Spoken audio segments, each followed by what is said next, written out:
मित्रांनो 7वी स्कॉलरशिपची एक्झाम जवळ आलेली आहे. 26 एप्रिलला पेपर आहे. तर काही विद्यार्थ्यांना मराठीमध्ये 1-2 क्वेश्चनमध्ये अडचण होती. तर इकडे या सर, या ठिकाणी बघा, हा प्रश्न आहे 6वा. पुढीलपैकी मिश्र वाक्य कोणते? ओके, तर तानाजी लढता लढता स्वर्गलोकी गेला.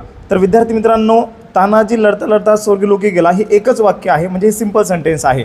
स्वयं म्हणजे याला आपण काय म्हणतो? केवळ वाक्य म्हणतो. मराठीमध्ये याला आपण काय म्हणायचं? केवळ वाक्य म्हणायचं. जर खालीलपैकी समजा केवळ वाक्य जवळ आलं असतं तर आपण केवळ वाक्य लिहिलेलं असतं. स्वयं नियमित शाळेत जातो हे देखील केवळ वाक्य आहे, म्हणजे त्याला आपण इंग्लिशमध्ये सिंपल सेंटेन्स असं म्हणतो.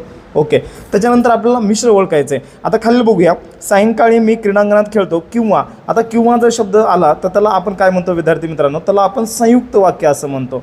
संयुक्त वाक्य असं म्हणतो जर किंवा शब्दामध्ये आला तर.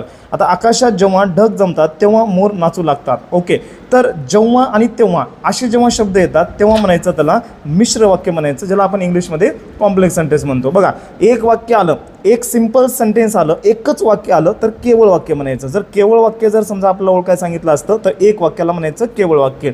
जर किंवा आलं तर त्याला संयुक्त वाक्य म्हणायचं, आणि जर जेव्हा तेव्हा शब्द आला तर त्याला म्हणायचं मिश्र वाक्य. तर मिश्र वाक्य कोणतं आहे या ठिकाणी तुम्ही सांगू शकता?